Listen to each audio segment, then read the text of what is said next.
80세 까망눈의 치매 진단 할머니. 시인의 꿈을 이루다.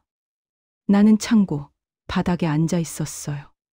80세 김순자. 이게 내 이름이에요. 손에는 구겨진 시집이 있었죠. 글자들이 까만 개미처럼 보였어요. 하나도 읽을 수 없었습니다. 평생 그랬듯이. 며칠 전 의사가 말했어요. 알츠하이머 초기래요. 기억이 점점 사라질 거래요. 나는 그 말을 듣고 무너졌어요. 아직 쓰지도 못한 내 마음이 먼저 사라질까봐. 나는 시를 쓰고 싶었어요. 평생 가슴에 묻어둔 말들을 짧은 시로라도 남기고 싶었어요. 하지만 80세였어요. 한글도 몰랐죠. 고, 노, 덜이 뭔지도 몰랐어요. 게다가 며느리, 영희가 날 이 창고에 가둬뒀어요. 연금 통장을 빼앗고는 어머니는 치매 시작됐으니까 나가면 길 잃어요 라고 했죠. 창고는 춥고 어두웠어요. 이평 남짓한 공간. 하루 한 끼 찬밥. 화장실도 하루 3번만. 사람들은 말해요. 80세면 그냥 죽을 날만 기다리래요. 시는 젊은 사람이나 쓰는 거래요. 하지만 나는 생각했어요. 정말 늦은 걸까? 기억이 사라지기 전에 한 줄이라도 쓸 수 있을까? 1944년생. 전라도 산골태세. 여자는 학교 안 보내던 시절이었죠. 여자가 글 알아서 뭐해. 시집 가면 끝이야. 아버지 말씀. 하지만 나는 알았어요. 글을 모르니까 속는 거였어요. 계약서도 못 읽. 18배 결혼. 포항, 어부 남편. 술 먹고 때렸어요. 애 5 낳고 둘은 죽었어요. 남의 집 김장. 밭일, 품사. 새벽 4시부터 밤 11시까지. 그게 내 삶이었어요. 가장 서러운 건 아이들 알림장을 못 읽을 때였어요. 엄마는 왜 글을 몰라? 막내가 물었을 때 가슴이 찢어졌죠. 10년 전 남편 사망. 장례식장 조물록 앞에서 이름도 못 써 부끄러웠어요. 큰아들 집에 살게 됐어요. 며느리가 연금 통장 가져갔죠. 어머니는 글도 모르고 치매도 있으니까요. 작년부터 창고 생활. 영희는 밖에선 시어머니 극진히 모신다고 연기했어요. 어느 날 창문으로 참새 소리가 들렸어요. 참새도 노래하는데 나는 80년 살고도 시 한 줄 못 쓰는구나. 그러다 어제 마을 버스 안에서 본 시 한 편이 생각났어요. 누군가 낭송하던 소리. 엄마는 그래도 되는 줄 알았습니다. 그 한 줄이 내 가슴을 찔렀어요. 나도 그런 시를 쓰고 싶었어요. 내 엄마 얘기. 내 아들 얘기. 의사가 말했죠. 초기지만 점점 진행됩니다. 최근 기억부터 사라지고. 무서웠어요. 50년 전 일은 또렷한데 어제 먹은 밥은 까먹어요. 이 기억들이 사라지기 전에 시로 남기고 싶어요. 사람들은 말하겠죠. 80세 문맹 할머니가 시를 쓴다고. 하지만 나는 포기 안 해요. 글자는 몰라도 마음은 있으니까. 짧은 시 한 편이라도 쓸 거예요. 봄날 꽃집처럼 내 기억도 떨어지겠지. 그 전에 한 줄만 남기고파. 이런 시를 쓰고 싶어요. 내 말로, 내 손으로. 어제 창고 문이 열렸어요. 젊은 남자가 서 있었죠. 도서관 직원이래요. 할머니, 시집 기부하러 왔어요. 시집. 내가 평생 읽고 싶었던 나는 그 청년을 보며 생각했어요. 이게 기회일까? 내일 그가 다시 온대요. 나는 결심했어요. 부끄러워도 말할 거예요. 나 글 모른다고. 하지만 시 쓰고 싶다고. 80세가 뭐 어때요? 치매가 뭐 어때요? 시 한 줄 남기고 싶은 마음이 있으면 되는 거 아닐까요? 어제 뭘 먹었는지는 잊어도 엄마 얼굴은 기억해요. 그걸 시로 쓰고 싶어요. 잊기 전에. 다음 날 아침 도서관 청년이 정말 왔어요. 나는 창고 문틈으로 그를 봤죠. 이름은 김태준. 28살이래요. 할머니, 어제 약속대로 왔어요. 시집도 가져왔는데 나는 떨리는 목소리로 말했어요. 청년아, 나 글 몰라. 하지만 시 쓰고 싶어. 태준이가 놀란 눈으로 날 봤어요. 그리고 창고를 둘러봤죠. 할머니, 왜 여기 계세요? 나는 진실을 알고 싶었어요. 며느리가 뭐라고 했는지, 밖에선 어떻게 말하는지. 며느리가 치매 있다고 해서 여기 있어. 위험하대. 태준이가 고개를 갸웃했어요. 근데 할머니 멀쩡하신데요. 어제 제 말 다 기억하시잖아요. 그때였어요. 며느리 영희가 나타났죠. 누구세요?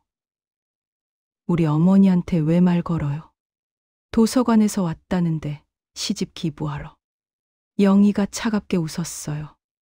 어머니는 글도 모르시고 치매도 심하세요. 책은 필요 없어요. 가세요. 태준이가 물었어요. 치매 진단서 있으신가요? 영희의 얼굴이 굳었어요. 당신이 뭔데 그걸 물어요? 가족 아니면 상관없잖아요. 저 할머니가 도서관 오고 싶다고 하시는데요. 어머니는 밖에 나가면 길 잃어요. 작년에도 경찰이 찾아줬어요.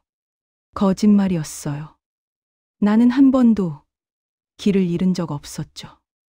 하지만 영희가 동네 사람들한테 그렇게 소문냈어요. 태준이가 가고 난 후 영희가 창고 문을 잠갔어요. 어머니, 쓸데없는 사람이랑 말하지 마세요. 그리고 작은 목소리로 중얼거렸죠. 내가 들으라고. 빨리 죽었으면 좋겠네. 연금만 남기고. 나는 충격받았어요. 정말 나를 죽기만 기다리는구나. 그날 밤 나는 화장실 가는 척하고 집 안을 살폈어요. 거실 서랍장에서 서류 뭉치를 봤죠. 내 이름이 적힌 종이들. 도장도 찍혀 있었어요. 언제 찍었는지 모르는 도장. 사람들은 말해요. 가족이니까 믿어야 한다고. 며느리도 다 이유가 있을 거라고. 하지만 나는 알았어요. 영희는 날 돈으로만 봤어요. 매달 나오는 연금 120만 원. 그게 내 목숨값이었죠. 다음 날 태준이가 또 왔어요. 이번엔 혼자가 아니었어요. 사회복지사 한 분이 함께였죠. 어르신, 실태 조사 나왔습니다. 영희가 당황했어요. 무슨 조사요? 우리 어머니 잘 모시고 있어요. 복지사가 창고를 봤어요. 2평 공간, 낡은 이불, 찬밥 그릇. 이게 잘 모시는 겁니까? 무인학대 신고 들어왔어요. 영희가 소리쳤어요. 누가 신고했어요? 어머니는 치매 있어서 여기가 안전해요. 진단서 보여주세요. 영희가 말문이 막혔어요. 진단서가 없었거든요. 그냥 동네에 소문만 낸 거였어요. 일주일 안에 진단서 못 내면 어르신 보호시설로 모십니다. 복지사가 가고 영희가 날 노려봤어요. 어머니가 뭐라고 했어요? 거짓말했죠. 나는 아무 말도 안 했어. 그냥 도움받고 싶다고만. 영희가 전화를 걸더니 누군가와 얘기했어요. 엄마 진짜 치매 만들어야겠어. 약 좀 구해봐. 나는 소름이 돋았어요. 진짜 치매약을 먹일 생각인가? 그날 밤 밥에 이상한 약이 섞여 나왔어요. 하얀 가루. 나는 먹는 척하고 뱉었어요. 창고 구석에 숨겼죠. 사람들은 말하겠죠. 며느리가 그럴 리 없다고. 가족인데. 하지만 나는 알아요. 돈 앞에선 가족도 없어요. 내가 살아있으면 귀찮은 존재일 뿐이죠. 이틀 뒤 영희가 의사를 집으로 불렀어요. 돈 봉투를 건네는 걸 봤죠. 어머니 치매 진단서 좀 써주세요. 보시다시피 많이 이상하시잖아요. 의사가 날 봤어요. 간단한 질문 몇 개. 할머니, 오늘이 며칠이죠? 나는 일부러 틀렸어요. 맞으면 약 더 먹일 것 같아서. 몰라요. 기억 안 나요. 의사가 고개를 끄덕이고 진단서를 썼어요. 중증 치매 초기. 영희가 만족스럽게 웃었죠. 그런데 태준이가 포기하지 않았어요. 매일 왔어요. 창고 밖에서 시를 읽어줬죠. 할머니, 들려요? 윤동주 시인 시예요. 죽는 날까지 하늘을 우러러 한 점 부끄럼이 없길. 나는 눈물이 났어요. 나도 부끄러움 없이 살고 싶었어요. 시 한 줄이라도 남기고 싶었어요. 어느 날 태준이가 작은 쪽지를 창고 틈으로 넣어줬어요. 할머니, 녹음기 숨겨뒀어요. 며느리가 하는 말 녹음하세요. 작은 녹음기였어요. 버튼 하나만 누르면 되는. 그날부터 나는 증거를 모으기 시작했어요. 영희가 하는 말들. 빨리 죽어야 집도 팔고 편한데. 보험금 더 들어놨어. 어머니 죽으면 5천만 원. 약 좀 더 세게 타야겠네. 다 녹음했어요. 하지만 그를 모르니 신고를 못했어요. 경찰서 가도 뭐라 설명할지 막막했죠. 그때 태준이가 말했어요. 할머니, 제가 가르쳐 드릴게요. 한글 먼저. 그 다음 시. 나는 희망이 생겼어요. 배울 수 있을까? 기억이 사라지기 전에, 영희 손에 죽기 전에 시 한 편 쓸 수 있을까? 내일부터 시작이에요. 글자 배우. 80세 문맹 할머니의 도전. 사람들은 비웃겠지만 나는 포기 안 해요. 새벽 5시. 영희가 집을 나가는 소리가 들렸어요. 아침 장사 나가는 날이었죠. 태준이가 몰래 왔어요. 창고 문을 따고 들어왔죠. 할머니, 오늘부터 시작이에요. 한글 공부. 나는 부끄러웠어요. 80세고 노부터 배운다니. 젊은 사람들은 늙으면 못 배운다고 해요. 머리가 굳어서 안 된대요. 하지만 나는 생각했어요. 못 배우는 게 아니라 기회가 없었던 거야. 태준이가 큰 종이를 펼쳤어요. 고이 그려져 있었죠. 이게 기억이에요. 할머니, 이름, 김의 첫 글자. 나는 떨리는 손으로 따라 그렸어요. 삐뚤빼뚤. 태준이가 내 손을 잡아줬어요. 따뜻한 손이었죠. 할머니 손이 시를 쓸 손이에요. 치. 나 같은 사람이? 할머니 마음속에 있는 게 다 시예요. 그걸 글자로 옮기는 것뿐이에요. 1시간 동안 덜을 배웠어요. 머리가 아팠지만 포기하지 않았어요. 태준이가 가고 나는 혼자 연습했어요. 창고 바닥에 손가락으로 글자를 썼죠. 고, 무, 기. 내 성이 완성됐어요. 나는 울었어요. 80년 만에 처음 쓴 내 성시. 그런데 갑자기 기억이 흐려졌어요. 방금 뭘 배웠는지 헷갈렸죠. 치매가 시작되는 건가? 아니야. 잊으면 다시 배우면 돼. 100번이고 1000번이고. 다음 날도 태준이가 왔어요. 이번엔 모음을 가르쳐 줬죠. 아는 아버지의 아. 어는 어머니예요. 어머니. 그 단어를 듣자 50년 전 엄마 얼굴이 떠올랐어요. 태준아, 나 엄마 얘기로 시 쓰고 싶어. 좋아요. 먼저 한 줄 만들어 볼까요?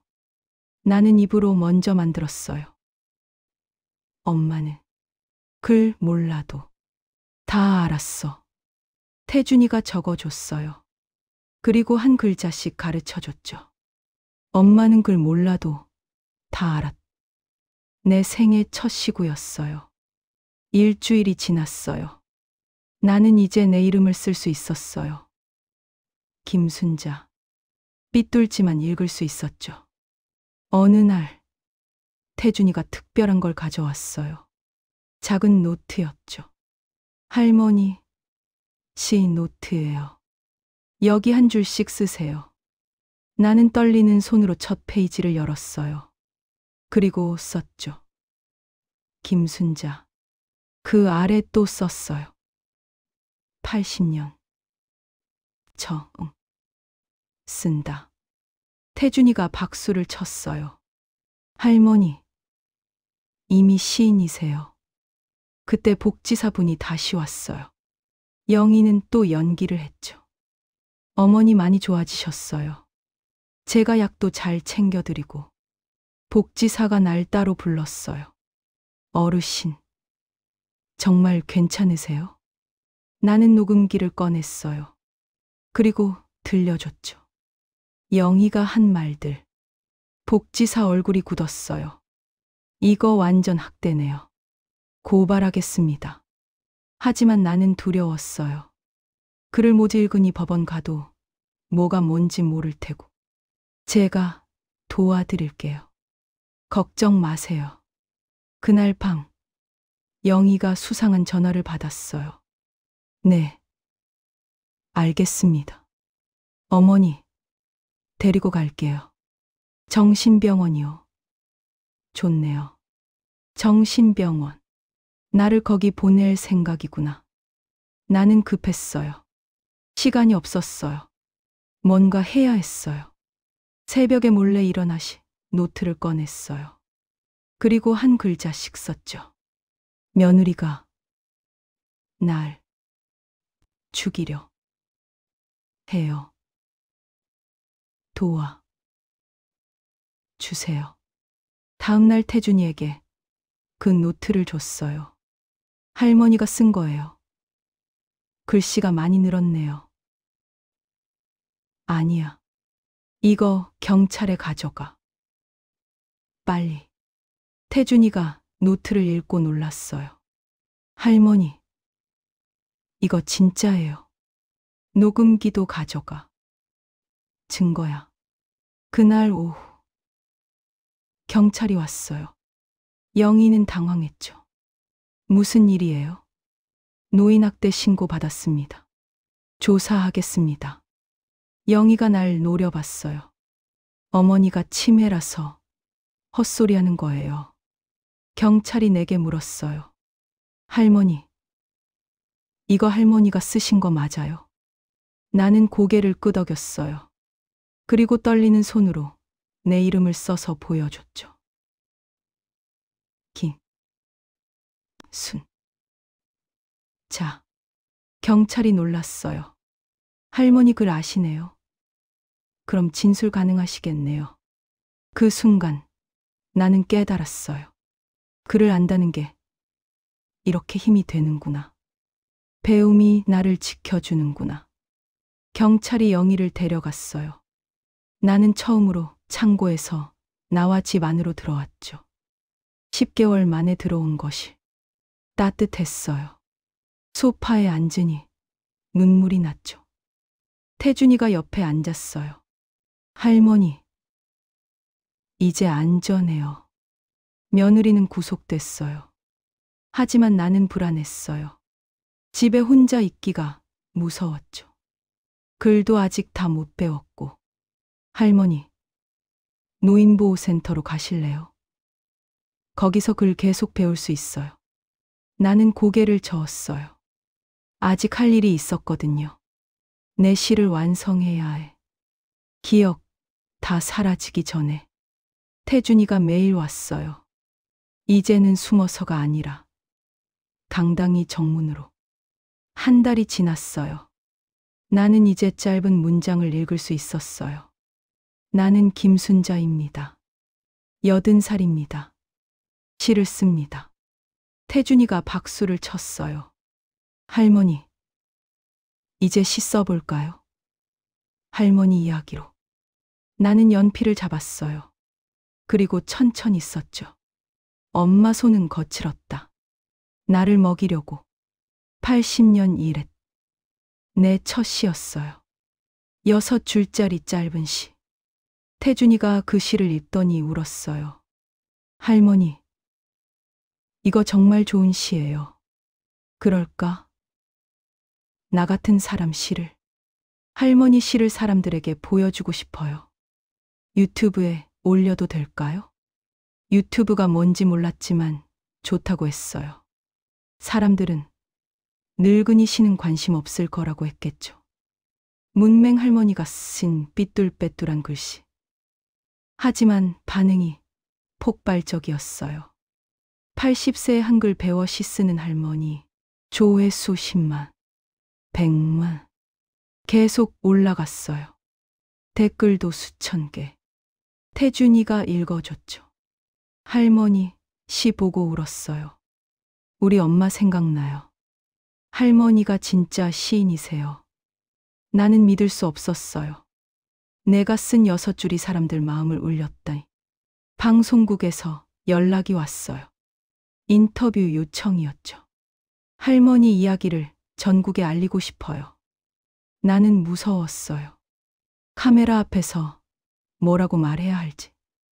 하지만 태준이가 용기를 줬어요. 할머니가 겪은 일, 배운 과정, 다 의미 있어요. 많은 노인분들께 희망이 될 거예요. 사람들은 나이 들면 쓸모없다고 해요. 배울 가치도 없다고. 하지만 나는 증명하고 싶었어요. 80세도 할 수 있다고. 방송 촬영 날. 나는 떨렸어요. PD가 물었어요. 왜 시를 쓰고 싶으셨어요? 나는 천천히 말했어요. 기억이 사라지기 전에 남기고 싶었어요. 엄마 얘기, 내 얘기. 80세에 배우기 힘들지 않으셨어요? 힘들었어요. 하지만 살아있다는 느낌이었어요. 그때 나는 노트를 꺼냈어요. 새로 쓴 시를 보여줬죠. 치매가 와도 괜찮아. 내 시는 남으니까. 내 글자는 안 잊혀지니까. PD가 눈물을 닦았어요. 스태프들도 울었죠. 방송이 나간 후 기적이 일어났어요. 출판사에서 연락이 왔어요. 내 시를 책으로 내고 싶대요. 할머니 시집 제목은 80년 만에 첫 글자로 하면 어떨까요? 내가 책을 낸다고. 글도 몰랐던 내가. 더 놀라운 건 따로 있었어요. 전국에서 편지가 왔어요. 수백 통이었죠. 할머니 덕분에 저도 70세에 한글 배우기 시작했어요. 포기하려다 할머니 보고 용기 얻었어요. 할머니가 우리의 희망이에요. 태준이가 편지를 읽어줄 때마다 나는 울었어요. 내가 누군가에게 희망이 되다니. 그리고 깨달았어요. 배움에는 나이가 없구나. 시작하기에 늦은 때는 없구나. 포기하지 않으면 기적은 일어나는구나. 법원에 가는 날이었어요. 영의 재판이었죠. 나는 증인으로 나가야 했어요. 글을 배운 지 2달. 이제는 진술서도 읽을 수 있었어요. 법정에 들어서니 영희가 있었어요. 수갑 찬 모습이었죠. 영희가 날 노려봤어요. 눈빛이 무서웠죠. 치매 걸린 노인 말을 믿는다고요? 영희 변호사가 말했어요. 판사가 내게 물었어요. 할머니, 직접 쓰신 고발장 맞습니까? 나는 일어섰어요. 그리고 칠판에 직접 썼죠. 김순자, 80살. 영희가 나를 학대했습니다. 법정이 술렁였어요. 치매 환자가 글을 쓰다니 나는 계속 썼어요. 창고에 가뒀어요. 약을 탔어요. 돈을 뺏었어요. 검사가 녹음 파일을 들었어요. 영희 목소리가 법정에 울렸죠. 빨리 죽어야 편한데. 보험금 5천만 원. 영희가 고개를 숙였어요. 나는 마지막으로 말했어요. 며느리를 용서하고 싶었어요. 하지만 나도 사람이에요. 살 권리가 있어요. 사람들은 말해요. 노인은 참아야 한다고. 가족은 용서해야 한다고. 하지만 나는 당당히 말했어요. 잘못은 벌 받아야 한다고.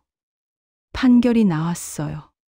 징역 3년, 집행유예 5년, 그리고 접근 금지. 영희가 울면서 나갔어요. 나는 복수했어요.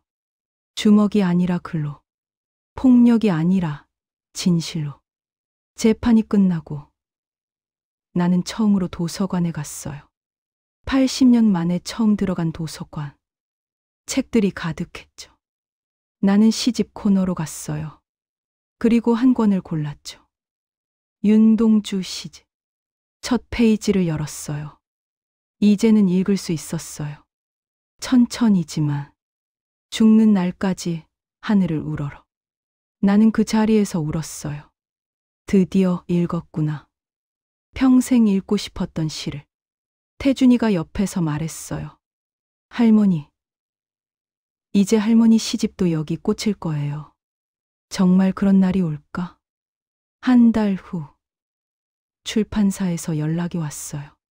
할머니, 시집 나왔어요. 작은 책이었어요. 표지에 내 이름이 있었죠. 김순자 시. 나는 손으로 내 이름을 쓸어봤어요. 꿈만 같았죠.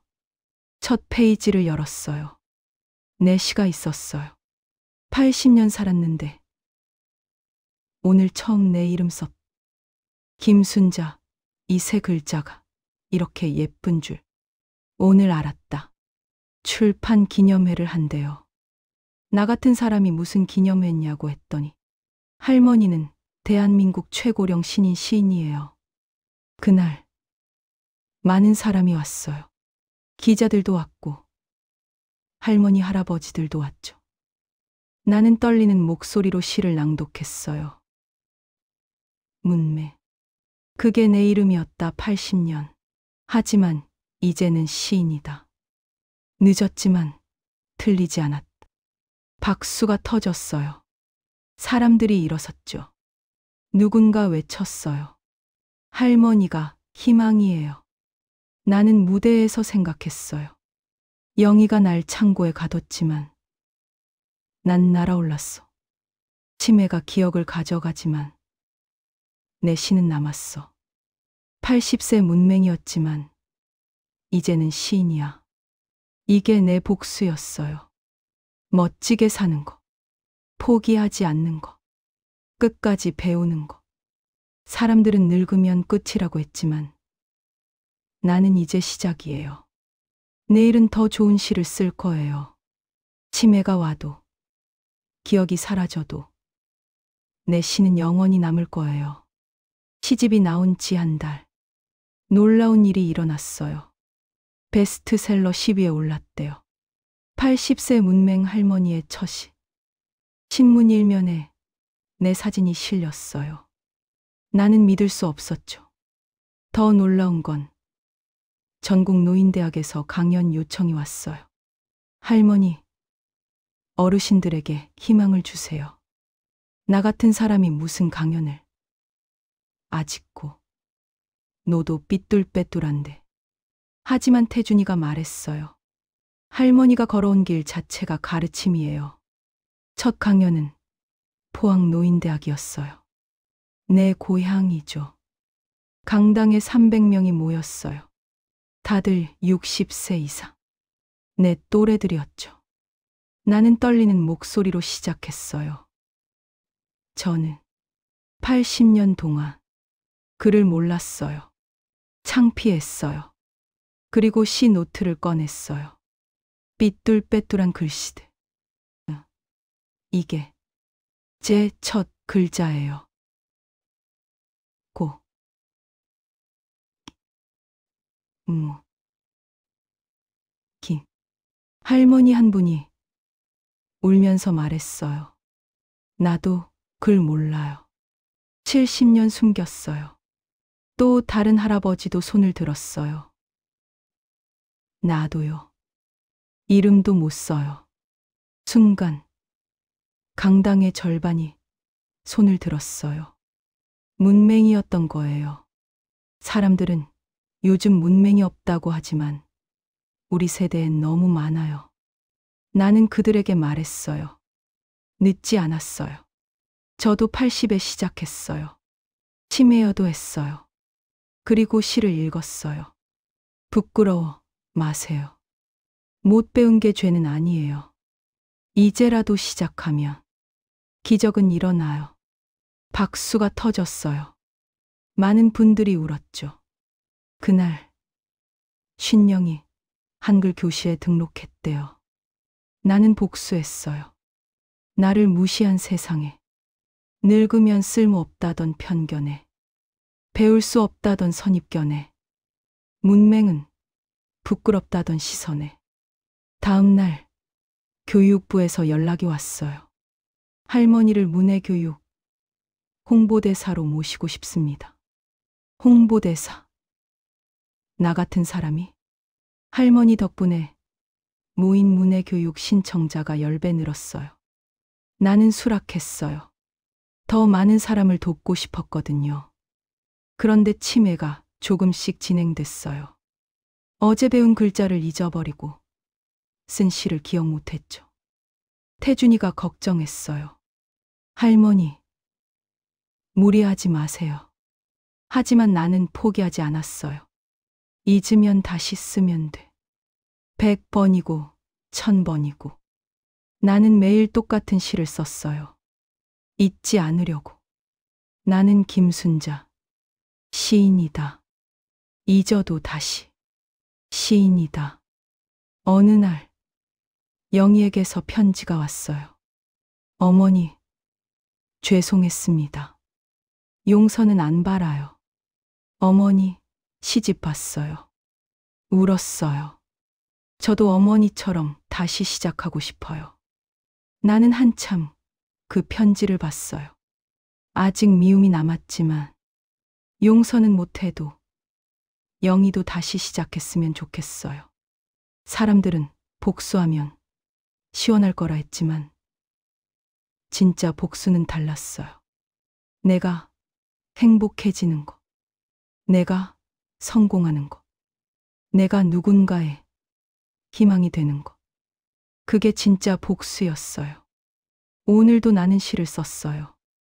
미워했던 마음도 시가 되네. 용서 못한 마음도 시가 되네. 태준이가 말했어요. 할머니, 다음 시집 준비해요. 제목은 용서의 시작이에요. 나는 웃었어요. 80세 문맹에서 시인이 됐고 이제는 두 번째 시집이라니. 인생은 정말 모르는 거예요. 1년이 지났어요. 나는 81세가 됐죠. 치매는 더 진행됐어요. 아침에 쓴 시를 저녁엔 잊어버렸어요. 태준이 이름도 가끔 까먹었죠. 하지만 이상하게도 엄마 얼굴은 선명했어요. 60년 전 돌아가신 엄마. 나는 엄마 시를 쓰기 시작했어요. 기억 속 엄마를 글로 남기려고. 엄마도 글 몰랐어. 하지만 사랑은 알았어. 밥으로 말했어. 어느 날 청와대에서 연락이 왔어요. 김순자 할머니를 국민훈장에 추천합니다. 국민훈장. 나 같은 사람이?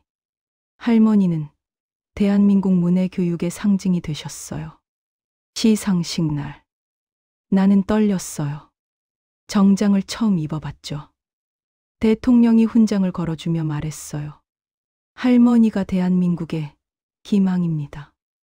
나는 울었어요. 문맹이었던 내가, 창고에 갇혔던 내가, 수상 소감을 말해야 했어요. 나는 떨리는 목소리로 시를 읽었어요. 배우면 살아요. 늦어도 살아요. 한 글자가 생명이에요. 전국에 생중계됐어요. 순간 시청률 40%였대요. 그날 밤, 내 꿈을 꿨어요. 아니, 현실이었나? 엄마가 나타났어요. 꿈인지 현실인지 헷갈렸죠. 치매 때문인가?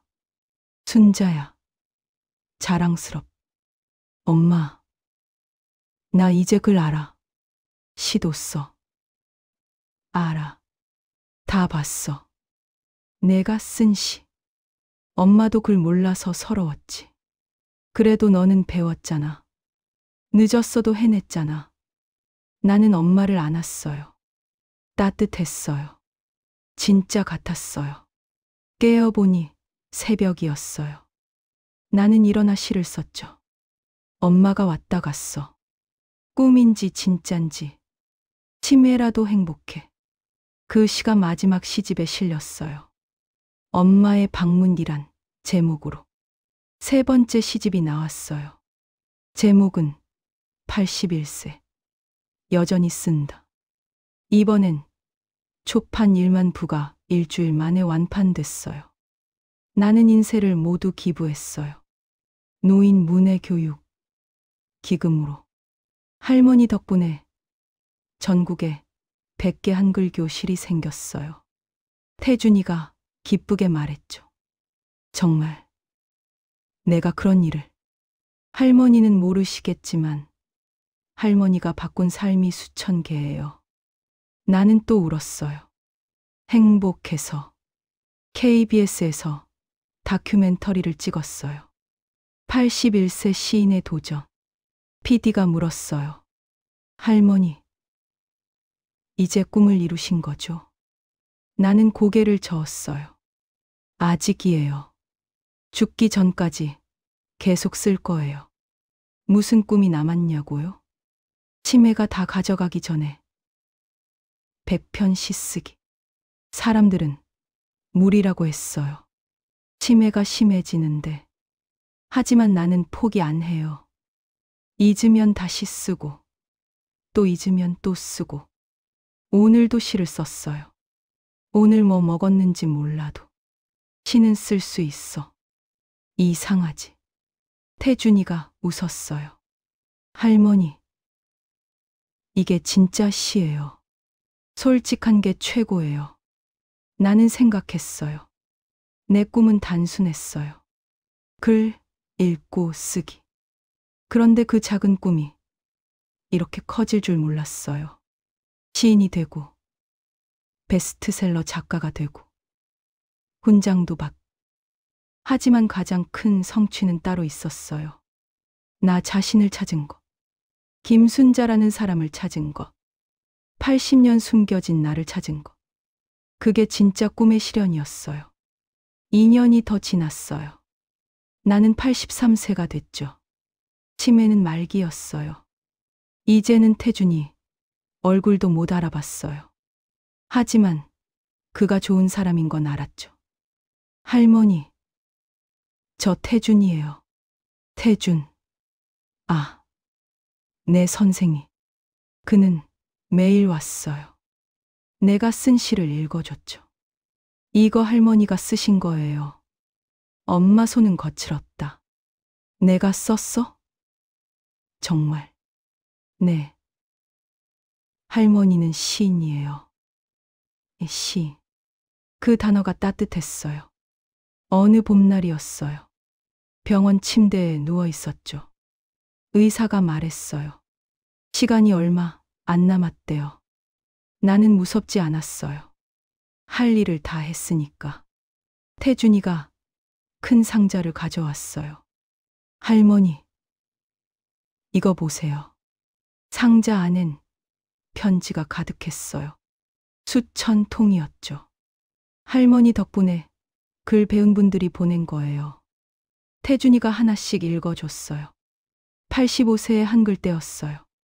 할머니가 용기 주셨어요. 72세 며느리입니다. 시어머니께 용서 구하는 편지 썼어요. 문맹 딸기 때문에 딸에게 첫 편지 보냈어요. 나는 눈물이 났어요. 내가 이런 일을 했구나. 그때 누군가 병실로 들어왔어요. 영희였어요. 어머니. 영희가 무릎 꿇고 울었어요. 용서해 주세요. 정말 죄송했어요. 나는 영희 손을 잡았어요. 따뜻했어요. 괜찮아. 다 지났어. 용서했어요. 미움도 시가 됐으니까. 마지막 날이 왔어요. 나는 알았어요. 오늘이라는 걸. 태준이가 물었어요. 할머니, 마지막으로 하고 싶은 말 있어요? 나는 힘겹게 연필을 잡았어요. 그리고 썼죠. 삐뚤빼뚤하지만 배워서 행복했. 글 알아서 자유했. 늦어도 늦지 않았. 내 마지막 시였어요. 태준이가 내 시집을 펼쳐 보여줬어요. 할머니, 100편 넘게 쓰셨어요. 꿈 이루셨어요. 정말 내가 100편을. 네, 103편이에요. 나는 미소 지었어요. 해냈구나. 눈을 감기 전 엄마가 보였어요. 이번엔 확실했어요. 순자야, 수고했어. 엄마, 나 시인 됐어. 알아. 자랑스러워. 나는 평화로웠어요. 사람들은 죽음이 슬프다 하지만 나는 달랐어요. 할 일 다 하고 가니까. 후회 없이 살았으니까. 나는 눈을 감았어요. 미소 지으며. 1년 후 대한민국 문해교육센터 개관식. 건물 입구에 동판이 있었. 김순자 기념관 1944에 2027 80세 한글을 배워 시인이 된 대한민국 문해교육의 어머니 태준이 센터장이 됐다. 그는 매년 9월 8일 세계 문해날에 김순자 시 낭독회를 연다. 전국 2만 명 노인이 한글을 배웠다. 그중 500명이 시집을 냈다. 영희는 요양보호사가 됐다. 노인들을 진심으로 돌본다. 김순자 시집은 총 4권. 누적 판매 50만 부. 수익금 전액은 문해교육 기금으로 쓰인다. 한 초등학교 교실. 선생님이 아이들에게 시를 읽어준다. 80년 살았는데 오늘 처음 내 이름 썼.